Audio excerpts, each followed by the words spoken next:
kijak wakili chak duoki kama ntiere karaka ma David Ochola Janyabola Central Nyakachuod owacho kani Cleophas nyiso wakili midenga ni kata bedo ni last mile and World Bank project they work with energy ministry waziri pia wandai nyocha ole mwanya kach kendo stima osechak kelno transformers kuonde manyocha onge omiyo gigi wayudo mana nikech jowa mantiere iye kanyo acho ni Janyabola Central Nyakachuod oluochendo achiel kachiel ageni mano to pache ma intiere godo mabende osechwala achiel kachiel twak ka ayud pacha wakili Nyamori David Ochola no siep na wuoyi motegno ahinya gima wakili ng'eni en wakili so nitie gi principle moro watiyo ga kinde ka ni you cannot probate and reprobate okinya wacho ni gini en kama tichaki wacho no ken kama okay and that is why kodwa wacho ni onge opposition to onge serikal onge joma nie serikal to onge joma onge serikal to dwa wacho ni at the same time one citizens te wayudo gik moko kaka watimo ta ang'o miyo wacho ni Raila mondo odhier Gachagua mondo obed president okay ang'o ma mono Raila dhi yweya nikech after all serikal onego bed ni tiyo to wan kaka wakili ka serikal ok ti to watere court and court osetere president several times Uhuru Kenyatta mane watemo tiyogo ni neno ka wach ma judges mo wacho no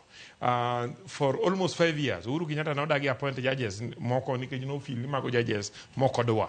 moko be konye timo gik mano dwaro kisiasa so presidency in reality is still a very powerful position and everything all those independent commissions team ka ultimately nyaka giduogi ir serikal president mondo president make either the final appointment kata oket lwete and gino president nyalo decide to time immediately kata president nyaka ne for 5 years okay and you setemo the code you setemo goko magine to president gima president dwaro bro timore president nigi influence on gik matimore gi various ministries and so on and so forth gima nyaka osipna ni be ngeni muite no stick Jaramogi maene bat Jaramogi kama to kane the election to Jaramogi kenoyodo kura 400 to muiko do 30,000 votes okay Martha Karua nyo nie bath Raila ma wan ga wana wuothogo kanyo dhi to kata kura kata polling station mar Martha Karua nyaka polling station mar Uhuru Kenyatta nyo loye Raila okay which means ni in reality gina flower girls miyoru ni mondo keep busy but at the same time ging'eyo kuma gibiro tere kura because of interest margi my view any joma nyose donje serikal gi nitie gima ineno kidi Homa Bay for instance tiyudo ni for instance ring road mitimo Mfangano for the first time Mfangano nigi gine kineno the development project matimore in terms of chirni in terms of you know gero ute in terms of hospital and so on and so forth wakauru gimonya kawang'iyo mambele kikwawe ni pod wadwa dhi konyo jomoko mondo duge serikal joma nyose riembe serikal ni ka chieng' mondo wadugo yude serikal wadonje we med mana sikore serikal ka wayudo gima wanyalo yudo walos yowuot wa gi nyiwa mabro laro no piny ndalo mabiro to akili paro ni en tim maber koso en tim marach mar wacho ni ng'ato ka ntiere oko ma serikal to gi ok nya chopo ne gi joma nie serikal en tim marach to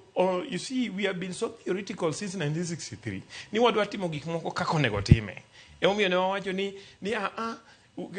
telo ni pod wawe nikech Kenyatta ni ema nyoni e jela en momiye gini what happened kano donjo joma nokungo deal go en Jaramogi kotieko gi Jaramogi to deal gi Mboya okay ma jo osebedo out of government for all these years okay every time wabet ga ni biro nenore marach watim kako nego time watime kako nego time to joka to time kakitime okay so my view enemy joluo nyaka wabed practical kana I don't know any Winston Churchill no wacho ni if you are not idealistic at 20 then you have no heart but if you are not you are still an idealist at 40 then you have no brain kako ganda maluo okonya bed ni for over 50 years wasebedo ni wadwa kana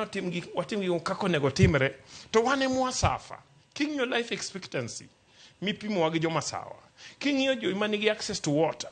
ipimo wagi joma sawa joma nigi access to healthcare ipimo gi jo Masawa tibiro yudo ko opogore kabisa tan gigo opogore nikech gin e sirikal asinyiso uni for instance housing ka nitie gik ma ase negotiate mabiro Nyanza simply because abete mesa go.